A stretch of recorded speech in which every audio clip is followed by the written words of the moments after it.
Hello my dear students, आप सभी का स्वागत आज की इस क्लास में। इस क्लास में आज हम करेंगे 12th क्लास का फर्स्ट लेसन की समरी, जिसका नाम है द लास्ट लेसन। ये जो कहानी है फ्रांस और पर्शिया के बीच में युद्ध से संबंधित घटनाओं पर आधारित है, जो कि 1870 और 71 की घटना को बताती है। ठीक है। The story the last lesson is set in the days of Franco Persian war 1870-71। ये जो कहानी है फ्रांसिको पर्शिया युद्ध की जो कहानी है 1870-71 के दिनों पर आधारित है। In this war France was defeated by Persia. इस युद्ध में क्या होता है, फ्रांस की हार होती है पर्शिया के हाथों। फ्रांस की हार हो जाती है पर्शिया के हाथों। डिफीटेड माने हार होना।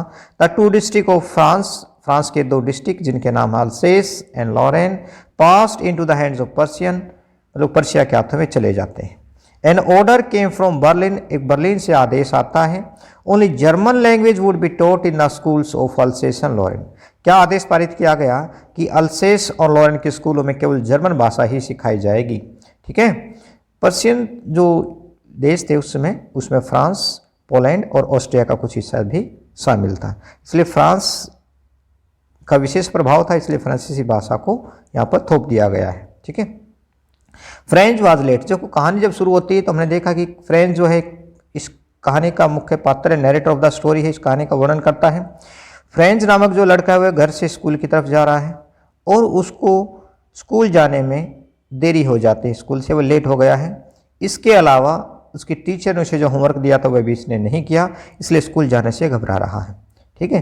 तो कैसे कहानी बनती है आगे देखते हैं। French was late for school that morning. उस सुबह क्या होता है, फ्रेंच को स्कूल के लिए देरी हो जाती है, लेट हो जाता है। ही फियर दैट, उसको इस बात का डर होता है, फियर माने डरना, that his teacher M Hemal, उनके अध्यापक जिसका नाम एम हेमल है, वुड स्कोल्ड हिम, स्कोल्ड माने डांटना, फॉर कमिंग लेट, देरी से आने के लिए उनको डांटेगा। क्यों डांटेगा? पहला काम तो आपको पता चल गया कि वह फ्रेंच जो है स्कूल में देरी से जाएगा, इसलिए उसको डांट फटकार पड़ेगी, इसको डर है। He had given rules of participle to learn. इसके अलावा एम हेमल ने उसको क्या दिए हैं, पार्टिसिपल के नियम याद करने के लिए भी दिए हैं कक्षा में। But Franz did not know a word about them, लेकिन फ्रेंच को तो उस पार्टिसिपल के बारे में एक भी शब्द पता नहीं है, उसको कुछ भी आता नहीं है। सो French thought of running away and spending the day out of doors. देखिए, जब काम नहीं हुआ, उसका काम पूरा वह नहीं कर रहा है, तो उसने ये सोचा कि भाई मैं स्कूल से बाहर ही रहूं, इसलिए उसने ये सोचा कि मैं भाग जाऊं, spending the day out of doors, और मैं स्कूल से बाहर ही अपना समय बिताऊं। The day was warm and bright. देखिए, उसके सामने कुछ ऐसे प्रलोभन भी आते हैं कि जिससे वह स्कूल जाने से बच सकता है। कैसा है, क्या क्या प्रलोभन है? The day was warm and bright, दिन कैसा है, बड़ा चमकीला है, बड़ा अच्छा है। वार्म माने गर्म, ब्राइट माने चमकीला है, बड़ा उज्जवल है। The birds were chirping at the edge of the woods, पक्षी चहचहा रहे हैं। चर्पिंग माने चहचहाना, एज माने किनारा, वुड्स माने जंगल। देखो, वुड माने होता है लकड़ी और वुड्स माने जंगल। ठीक है। और ई डी जी ई, एज बोलेंगे इसको, डी और जी में डी साइलेंट होता है, इडीज नहीं पढ़ेंगे इसको, एज बोलेंगे। ठीक है। देन ही सा the Persian soldier drilling in the open field. फिर उसने देखा कि जो पर्शियन सिपाही थे वे खुले मैदान में, ड्रिलिंग माने परेड करना, वे परेड कर रहे थे। तो बच्चे को ये सारे दृश्य बड़े अच्छे लगे। कौन कौन से? सबसे पहले तो उसको ये लगा कि दिन बड़ा अच्छा है, वार्म एंड ब्राइट है। उसके बाद उसने पक्षियों की चहचहाहट को सुना, जो उसको बड़ी अच्छी लगी। और उसके बाद उसने देखा कि पर्शियन जो सिपाही थे वे ड्रिलिंग कर रहे थे, परेड कर रहे थे खुले मैदान में। The sides were more tempting than the rules of participle. ये सारे जो दृश्य थे, साइड में दृश्य, ये दृश्य उसको पार्टिसिपल के नियमों से कहीं अधिक आकर्षक लगे, प्रलोभित करने वाले लगे। फिर भी उसने क्या किया, अपनी इच्छाओं को दबाया और वो जल्दी से स्कूल चला गया। However he hurried off to school, हालांकि वह क्या करता है, स्कूल चला गया। ठीक है। On the way to school, जब वह घर से स्कूल के रास्ते में था, French passed by the town hall, वह स्कूल की तरफ जा रहा था तो रास्ते में एक स्थान आता है जिसका नाम town hall. He saw a big crowd in front of the bulletin board, और वहां पर टाउन हॉल में क्या था, एक बुलेटिन बोर्ड लगा हुआ था, समाचार बोर्ड लगा हुआ था। तो उस बोर्ड के सामने उन लोगों की बड़ी भारी भीड़ थी। For the last 2 years all bad news had come from there. पिछले 2 वर्षों से युद्ध से जुड़ी हुई जो ना बुरे बुरे समाचार यहाँ से आ रहे थे, भाई किसकी हार होती है, कहाँ क्या होता है, ये सारी बातें वहाँ पर शो की जाती थी। The black Smith was reading the news. अब वहाँ पर जो न्यूज़ पढ़ने वाला था, बुलेटिन पढ़ने वाला था, वो कौन था? एक ब्लैक स्मिथ था। ब्लैक स्मिथ माने लोहार।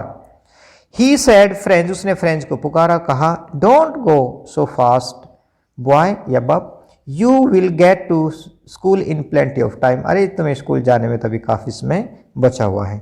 इसका मतलब क्या है कि वह उसका मजाक उड़ा रहा था, ठीक है, क्योंकि पहली लाइन में पता चल गया था कि फ्रेंच तो स्कूल से लेट था ही। But Franz did not heed and hurried off to school, लेकिन फ्रेंच ने उसकी बात पर ध्यान नहीं दिया और वह जल्दी करके स्कूल चला गया। हीड माने ध्यान देना, ठीक है। When French reached at school, जब फ्रेंच स्कूल पहुंचा, रिच माने पहुंचना, it was all very quite, बिल्कुल सब शांत था, बिल्कुल खामोशी थी। देखो आमतौर पर जब स्कूल शुरू होता है, स्कूल चल रहा होता है तो क्या होता है, शोरगुल थोड़ा बहुत जरूर बाहर को सुनेगा, लेकिन उस दिन क्या था, बिल्कुल खामोशी थी। Usually there was a lot of noise when the school began, आमतौर पर क्या होता था जब भी स्कूल चलता था, स्कूल मतलब कंटिन्यू होता तो काफ़ी शोर वो तो था सुनाई देता था। फॉर एग्जाम्पल, किस तरह का शोर, उदाहरण के तौर पर there was the opening and closing of desk, जैसे डेस्क को खोलने बंद करने की आवाज़ें। The sound of teachers great tapping on the table could be heard, और अध्यापक के डरने की थपथपाहट की आवाज़ वो भी सुनी जा सकती थी। बट दैट डे, लेकिन उस दिन it was as quiet as Sunday morning, देखो बिल्कुल इतना शांत था जैसे कि रविवार की सुबह होती है। रविवार की सुबह का मतलब छुट्टी का दिन होता है।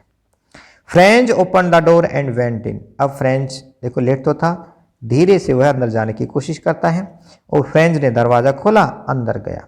ही वॉज फ्राइटेंड, वह डरा हुआ था। फ्राइटेंड में डरना, भयभीत होना, क्यों, क्योंकि एक तो लेट और दूसरा उसने होमवर्क नहीं किया हुआ, फिर भी हिम्मत करके वो अंदर चला गया। But Franz did not rebuke, rebuke माने डांटना, फ्रेंच फॉर कमिंग लेट, लेकिन फ्रेंच को डांटा नहीं गया, एम हेमल ने उसको डांटा नहीं लेट से आने के लिए। He told French that they were going to start without him, उसने बड़े ही पोलाइटली शब्दों में कहा, अरे फ्रेंच हम तुम्हारे बिना ही काम शुरू करने वाले थे। M Franz saw that M Hamel was in his best clothes, अब क्या चेंजेस उसने देखे, एम हेमल बड़े ही सुंदर कपड़ों में था, अच्छे कपड़ों में था। At the back benches of the class some village people were sitting quietly, और कमरे के पिछले बेंचों पर कुछ गांव वाले भी बैठे हुए थे, वो भी चुपचाप। देखो एक बड़ी विचित्र बात है, स्कूल में बच्चों का काम होता है, क्लास में बच्चे बैठे होते हैं, लेकिन अब फ्रेंच ने आज क्या देखा, कुछ गांव वाले भी आए हुए थे, तो यह बात उसको बड़ी विचित्र लग रही थी। पहली बात तो वह देखकर हैरान था कि आज इतनी खामोशी क्यों है, और खामोशी का कारण उसे अब पता चल नहीं रहा था। अब दूसरी एक और उसको झटका लगता है गांव वालों को बेंचों पर बैठे हुए पाकर। M Hamel began to speak in a grave and gentle tone, अब एम हेमल ने बोलना शुरू कर दिया बड़े ही गंभीर और विनम्र आवाज में। ही सेड दैट, उसने कहा कि it would be his last lesson in French, अरे उसने क्या कहा कि यह फ्रांसीसी भाषा का उसका आखिरी पाठ हो सकता है। The order had come from Berlin, Berlin से आदेश आ चुका है, that only German would be taught in the schools of Alsace and Lorraine, कि अल्सेस एंड लॉरेन के स्कूलों में केवल जर्मन भाषा ही सिखाई जाएगी। He wanted the children to be very attentive, इसलिए वो ये चाहता है कि भाई बच्चे बड़े ही ध्यान से इसको बात को सुने। अटेंटिव माने बड़े चौकस से सुनना, बड़े ध्यान से सुनना। French felt sudden love for French, अब फ्रेंच अभी तक देखो अपनी फ्रांसीसी भाषा के प्रति वह बिल्कुल भी गंभीर नहीं था, ठीक है, उसको सीखना, उसको भाषा को सीखना या पढ़ना उसे अच्छा नहीं लगता था। लेकिन जब अब आखिरी बात आ गई, आखिरी दिन था उस फ्रेंच भाषा को सीखने का, तो फ्रेंच का जो है ना अचानक जो प्रेम है वो क्या हो जाता है, जागृत हो जाता है। फ्रेंच भाषा के प्रति उसका जो प्रेम वह महसूस करता है। He felt sorry for not learning his lesson in French, उसको बड़ा खेद भी होता है, बड़ा दुख भी होता है कि उसने फ्रांसीसी भाषा के अपने पाठों को याद नहीं किया।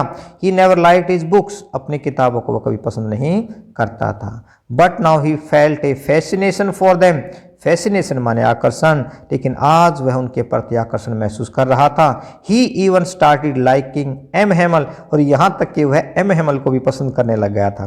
क्यों, क्योंकि आज एम हेमल का आखिरी दिन था, इसके बाद नया जो टीचर था वो आने वाला था।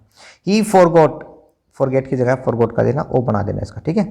ही forgot all about his ruler and his cranky nature, वह उसके रूलर मतलब फूटा डंडा, अपने उसके जो डंडे के बारे में, एम हेमल जो उनको पीटता था या एम हेमल उनको जो डराता था, डंडे से, उस डंडे के भाव को भी वह भूल गया था और उसके क्रैंक के नेचर को भी, उसके चिड़चिड़े स्वभाव को भी वह भूल गया था। M Hamel asked Franz to recite the rules of participle. अब एम हेमल ने फ्रेंड्स से कहा भी तुम्हें जो होमवर्क दिया गया था पार्टिसिपल के बारे में उसके नियम सुनाओ। बट फ्रेंड्स गॉट कन्फ्यूज्ड, लेकिन फ्रेंड्स को तो कुछ आता ही नहीं था, इसलिए पहले वर्ड पर क्या हो गया, वो अटक जाता है, कंफ्यूज हो जाता है। हाउ एवर, यद्यपि M Hamel did not rebuke him, M Hamel उसको डांटता नहीं है। ही ओनली सेड दैट, उसने केवल इतना ही कहा, it was not good to put off learning for tomorrow, भाई आज का जो काम है वो हमें कल पर नहीं टालना चाहिए, मतलब हमें सीखने को कल पर नहीं टालना चाहिए। ही ब्लेम्ड, वह किसको दोषी मानता है, फ्रेंड्स पेरेंट्स की, फ्रेंड्स के माता पिता को दोषी मानता है, for not caring about his studies, कि वह उसकी पढ़ाई की परवाह नहीं करता है। ही ब्लेम्ड हिमसेल्फ टू, देखो एक कारण नहीं होता, तो यहाँ पर सभी कारणों को वह ढूंढता है कि उनको फ्रांसीसी भाषा आखिर क्यों नहीं आती, क्यों रुचि नहीं उनकी अपनी भाषा के प्रति भी। तो फ्रेंड्स कि माता पिता को पहले वो दोषी माना है, फिर दूसरा क्या कर रहा है, he blamed himself too, M Hamel अपने आप को भी दोषी मान रहा है। क्या कहता है, ही सेड दैट, उसने कहा कि he would often send the students to water his flowers instead of learning lesson, कि भाई वह बच्चों को पौधों में पानी देने के लिए भेज दिया करता था पढ़ने की बजाय। तो ये भी उसका एक दोस्त था टीचर का। M Hamel paid his tribute to French language by calling it the most beautiful language in the world. अब एम हेमल क्या करता है, फ्रांसीसी भाषा को एक ट्रिब्यूट देता है, एक श्रद्धांजलि देता है। क्या कहकर श्रद्धांजलि देता है कि यह संसार की सबसे सुंदर भाषा है, ठीक है, the most beautiful language of the world. He wanted his people to keep it alive, वह चाहता है कि जो फ्रेंच जो भाषा है, फ्रांसीसी जो भाषा है, उसको लोग जिंदा रखें, एंड नेवर फॉरगेट इट, उसको कभी न भूलें। He called French the clearest and the most logical language, French भाषा को, फ्रांसीसी भाषा को सबसे स्पष्ट और सबसे तर्कपूर्ण भाषा कहता है। लॉजिकल माने तर्कपूर्ण, तार्किक भाषा उसको कहता है। अब क्या होता है, देखो सब इमोशंस जो है वो छाए हुए हैं। अब अचानक क्या होता है, ऑल ऑफ ए सडन, अचानक ही the church clock struck 12, church की घंटी में 12 बजते हैं, ठीक है, 12 बजने का उसमें होता है। It was a time for mid day prayer, और यह कौन सा समय होता है, 12 बजे दोपहर की प्रार्थना का समय होता है। The sound of the trumpets of the Persian soldier was heard, अब जो पर्शियन जो सिपाही थे, ठीक है, उनकी जो आवाज़ है, उनकी किसकी आवाज़, उनकी जो तुरही की जो आवाज़ है, ठीक है, विजय जो नाद है वो सुनाई देता है, ठीक है, विजय नाद सुनाई देता है। M Hamel stood up, M Hamel क्या करते हैं, खड़े हो जाते हैं। जस्ट थोड़ा सेट कर लेते हैं इसको। M Hamel stood up, M Hamel खड़े हो गई। He wanted to speak something, वो कुछ बोलना चाहते थे, but he could not say anything, लेकिन कुछ भी नहीं बोल पाए। क्यों नहीं बोल पाए, his emotion choked his voice या थ्रोट, उसके जो भावनाएं जो मन में थी, दुख जो था, इस दुख ने उसके गले को या उसकी आवाज़ को रोक दिया। चोक्ड माने रोकना। ही टुक ए पीस ऑफ चाक, उसने एक चाक का टुकड़ा लिया। And wrote on the black board in big letters, उसने बड़े बड़े अक्षरों में लिखा वाइव ला फ्रांस, ये 3 शब्द उसने लिखे, वाइव ला फ्रांस, और इनका अर्थ क्या होता है, ठीक है, लॉन्ग लिव फ्रांस।